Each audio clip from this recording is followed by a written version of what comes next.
étudiants des universités, écoles supérieures, classes préparatoires, je vous propose la résolution d'une équation différentielle deuxième ordre avec second membre. Suivez bien. Alors, il s'agit donc de l'équation suivante, y seconde moins y égale exponentielle 2x moins exponentielle 2x.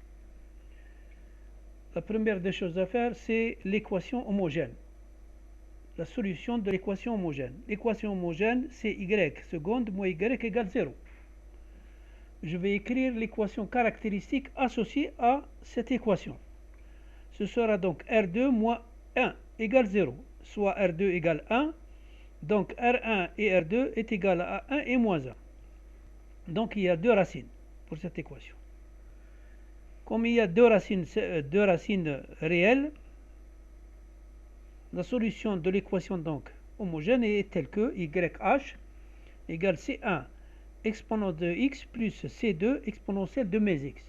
C1 et C2, c'est des constantes arbitraires.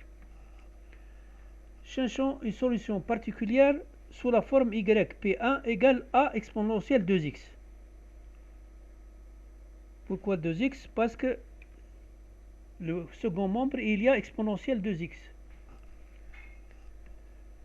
Car le 2 ici, vous voyez bien le 2 ici, donc le 2 n'est pas racine de l'équation caractéristique.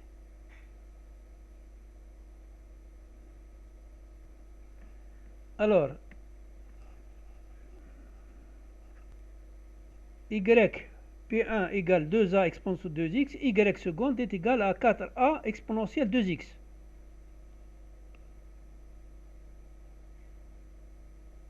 A exponentielle 2x. Y seconde P1 moins y P1 égale tout ça. Et je vais être égal à exponentielle 2x, donc une partie du second membre de l'équation considérée. J'élimine exponentielle 2x.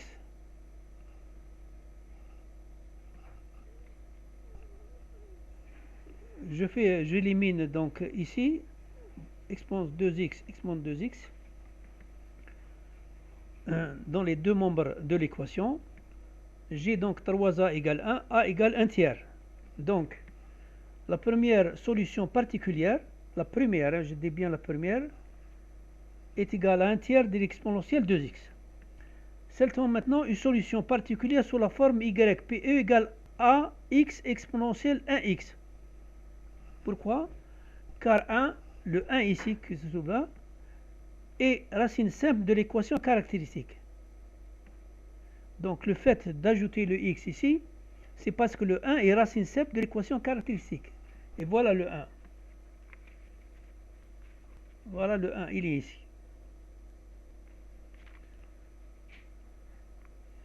Alors, si je calcule la dérivée y' P2 de ça, c'est une dérivée d'un produit de deux fonctions. Donc la première, c'est a exponentielle de x plus a x exponentielle x. A est un facteur, donc x plus 1 facteur de x. Y seconde, ce sera donc a exponentielle de x plus ax exponent de x.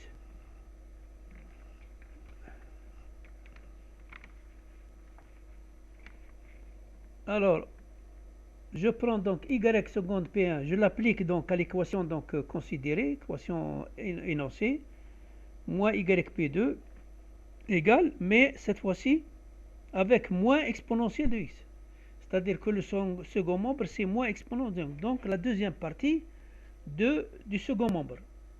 La première partie, c'était exponentielle de x, et la deuxième partie, c'est moins exponentielle de x. Je simplifie, exponent de x, il me reste 2a égale moins 1. A est égal moins 1 demi.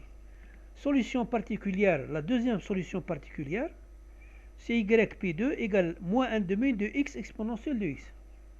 La solution générale est donc C1 moins 1 demi de x, facteur de exponentielle de x, pourquoi? Parce que j'ajoute ça.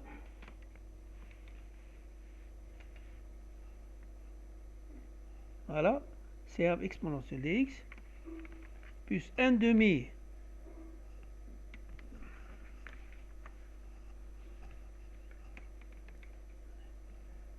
de x exponentielle plus C2 exponentielle de moins x plus 1 tiers de exponentielle 2x. C1 et C2, des constantes arbitraires, c'est des nombres réels. Je vous remercie de votre attention.